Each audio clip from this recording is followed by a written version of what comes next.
At the movie Beinig, a typical morning and the bustling center of Los Angeles, people rush about their business oblivious to the world around them. Ideas driving with her teenage children is he and Josh. Suddenly something happens that makes everyone freeze in horror. A huge crack appears in the middle of the road, turning into a chasm. People, cars and buildings begin to rapidly fall into it, causing panic and chaos. In panic, Ivy and her children jump out of the car trying to escape from the earthquake's epicenter. A crazed crowd knocks Josh off his feet and he gets separated from his loved one. Seeing her son missing, Ivy rushes to help him, but she herself falls into the widening abyss. In desperation, he tries to grab her mother's hand, but she slips away and falls into the deep abyss. As after a painfully long fall, Ivy lands in a deserted open area, struggling to her feet. She doesn't notice the wedding ring slipping off her finger. In the sky, a huge crack twinkles through which she fell. Unable to find Josh anywhere, she sets out to search for him. Meanwhile, in Los Angeles, Gavin, Ivy's husband and father of their children, is still unaware of what has happened. After 3 years of absence, he is trying to find his place again in the U.S. Air Force. A former military pilot, he survived an airplane crash in the Mojave Desert, which was a real miracle. Since then he has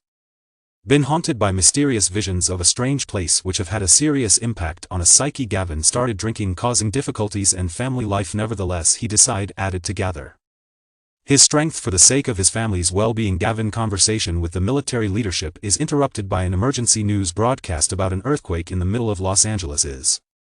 He who managed to avoid falling into the abyss calls him frightened. The concerned father immediately rushes to the scene of the disaster to his daughter, where emergency services are already providing distance to the victims. Suddenly unusual birds fly out of the abyss, leaving everyone present bewildered. Ivy finds Josh and together they join a group of people who have found themselves in this last world. The survivors set up camp, spending the night in the vehicles that also ended up in this unusual place. The transition to the new reality proves unsuccessful for some of the people in the wild forest. Dr. Sam is attacked by a saber-toothed tiger, after which he falls off a cliff. Thanks to the support of his daughter Raleigh, he manages to survive and make it to the camp despite sustaining serious injuries. At dawn, the crowd gathers at the food distribution point. Supplies are running low and tension among the survivors is growing. People begin to argue, striving to get the best food.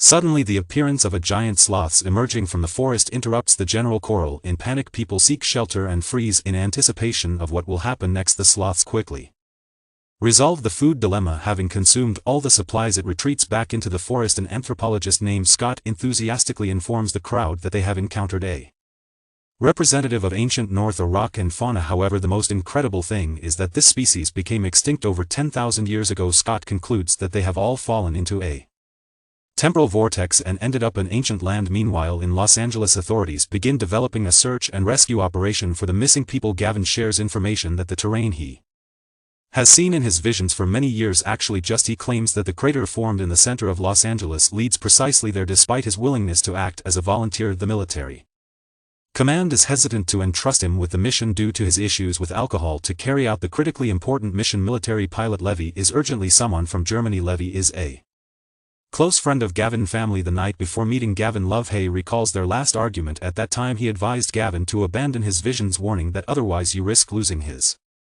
family. This conversation led to the rupture of their friendship, and they hadn't been in touch for several years now. With Gavin premonitions confirmed, he feels guilty for not believing his friend in a difficult moment in the ancient world. IB and the surviving man K.I. set out on a hunt to replenish the last food supplies. During their joint expedition they engage in a candid conversation. Ivy recounts a tragic incident that occurred several years ago when her daughter was involved in an accident. On that day, Ivy was delayed at work and asked a neighbor to take her daughter home, which led to the accident. As a result, he lost her leg and went through a long and difficult rehabilitation process. After her story, Ivy asked A to share something about himself, but he evades the question. Officer Mayer but strives to improve her relationship with her troubled son Lucas. Before their unexpected fall into the crater, she unsuccessfully tried to find him in Los Angeles. Despite both of them ending up trapped, Lucas continues to refuse to communicate with his mother. During their exploration of the forest, they stumble upon a pit filled with sharp stakes. Lucas concludes that there are other people in this world who hunt wild animals. He plans to track them to determine if they have indeed traveled into the past. Dr. Sam anxiously tells his daughter that he no longer feels his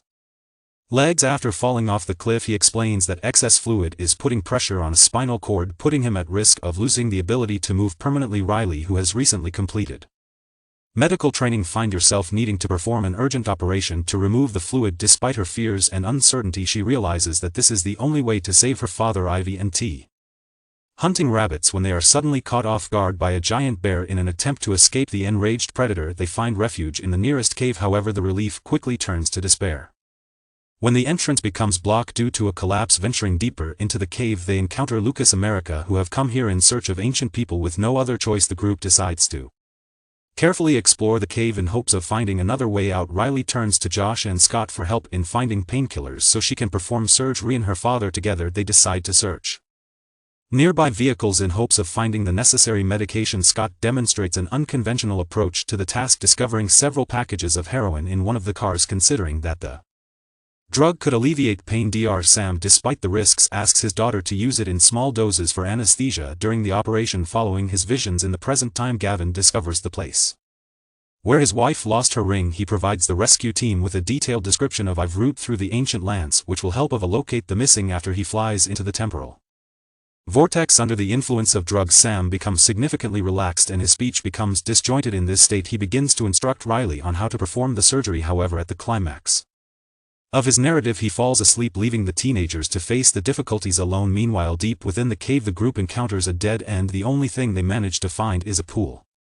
dotted with pitcher plants. He notes that pitcher plants require light to grow, indicating a path to the surface where sunlight is pressed. Deciding to explore this theory, he prepares to plunge into the water in search of an exit. Ivy tries to convince him of the danger of his plan, but it disregards her warnings and dives into the depths of the pool. Ivy, Meredith, and Lucas hold their breath in tense anticipation. After some time, tape resurfaces. He joyfully announces that the pool indeed leads to an exit on the opposite side of the cave. Changing his tone to serious, he warns the group that they are about to witness something shocking. Gavin and Lova remain alone, engaging in a serious conversation. Gavin insists that his friend confess why he actually left for Germany. Admits that it was unbearable for him to watch Ivy suffer because of her husband's mental health and alcoholism. He was in love with Gavin's wife, and it was the fear of these uncontrolled global feelings that prompted him to leave this summer. Yeah, I'm sorry. Left without her father's support, Riley panics. Josh comes to her aid, calming her down and reminding her of Dr. Sam's instructions. Gathering her strength and controlling her emotions, Riley successfully complete the surgery. Sometime later the patient regains consciousness and cautiously tries to move his feet. To his joy, his legs respond once again. In the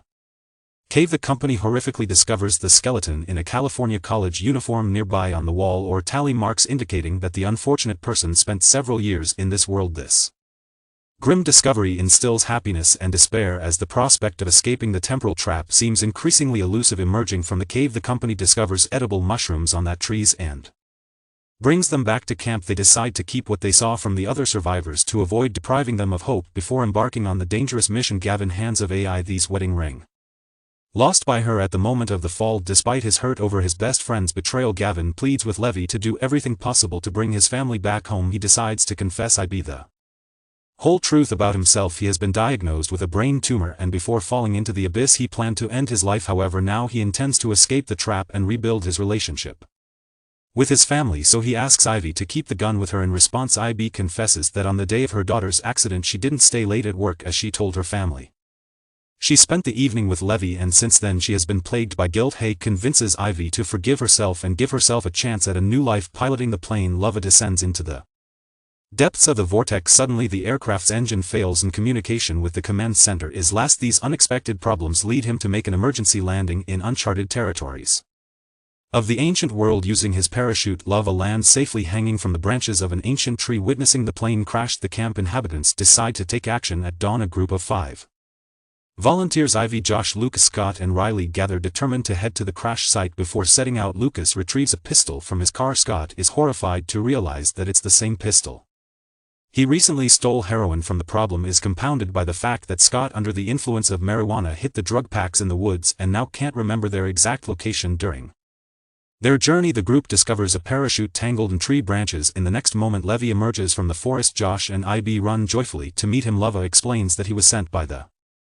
government through the portal for a rescue operation. Unfortunately, his plane crashed and went down in a remote part of the forest. He also informed them that nobody from the outside world knows about the survivors. To avoid public attention, only one rescue operation was planned. Most likely after its failure, additional search and rescue missions will not be organized. However, Lova intends to find his plane and fix it to bring everyone home. Meanwhile, in Los Angeles, an earthquake occurs with the epicenter near the vortex. Gavin heads to Dr. Nathan, who was researching the mysterious Portal not finding her at her workplace, he notices a folder with personal documents on her desk. A representative of the U.S. Department of Defense enters the office and explains to Gap Dr. Nathan took the day off. The government, it turns out, is cancelling the rescue operation due to fears of causing another earthquake and losses among the population. Disappointed, Gavin discreetly takes Dr. Nathan's personal documents with him before leaving the Air Force Base. After the crash, Levy gets a scrape on his arm which soon makes him feel unwell. In search of water to alleviate his condition, Josh and Scott head to the nearest stream alone with his companion. Scott confesses that the stolen heroin actually belongs to Lucas. Josh advises him to stay calm and not reveal himself to avoid conflict with the drug dealer. Suddenly, Love, a navigation device, picks up the location of the plane and a group sets off immediately. In the camp, life goes on as usual and people try to adapt to the new conditions of existence. One man sets out into the depths of the forest for a hot but encounters something unimaginably terrifying. Meanwhile, away from the others, the religious girl Veronica keeps a close eye on her younger sister Lily. The girl craves interaction and friendship with other camp residents, but Veronica persistently keeps her from contacting them. Furthermore, she demands that Lily pretend to be new to keep their secret. The girl refuses to obey her sister, for which she receives a slap. In tears, Lily runs off into the depths of the forest and stumbles upon a lifeless body of a man with signs of violent death. She notices the figure of the attacker ahead. Hadden screams in horror hearing her cry Veronica. Another camp residents rush to help. By that time, the perpetrator had already disappeared into the forest. Officer Bet attempts to interrogate Lily about what she might have seen, but Veronica quickly steers her away from everyone. Traces on the victim's body indicate that he survived the lightning strike. Che plans to use his psychologist skills to build trust with the frightened girl and uncover what really happened. Led by Levy, the team arrives at the river for finding a shallow enough to cross. During the crossing, they fail to notice an ancient creature lurking in the murky waters. Suddenly, the monster attacks and drags Riley underwater. Levy rushes to her rescue, shooting at the prehistoric predator, saving Riley. After the tense moment, the whole group successfully reaches the opposite shore. They finally discover the plane, but upon inspecting its system, as they find that the engine compressor is out of order in the conditions of the distant past where access to necessary spare parts is completely absent, repairing the plane seems impossible. Gavin, while reviewing Nathan's documents, stumbles upon a remarkable discovery. The appearance of a crater in Los Angeles is not a unique occurrence in world history. Among the papers, he finds a photograph showing Dr. Nathan with Rebecca Aldrich, another specialist in the study of temporal portals. After locating Rebecca's address, Gavin and he decide to go to her, hoping she can help save their family. Suddenly, the plane's on-board system detects a signal emanating approximately 5 miles from their current location. This discovery instills a new hope in a group that there may be other people in this ancient world who can help them repair the plane. They decide to take a short rest and set out to search for the signal. At dawn, during dinner, Riley expresses gratitude to Scott for the heroin he found, which turned out to be critical during the operation. Lucas instantly realizes where a stash when and shoots Scott a hateful glance. An honest conversation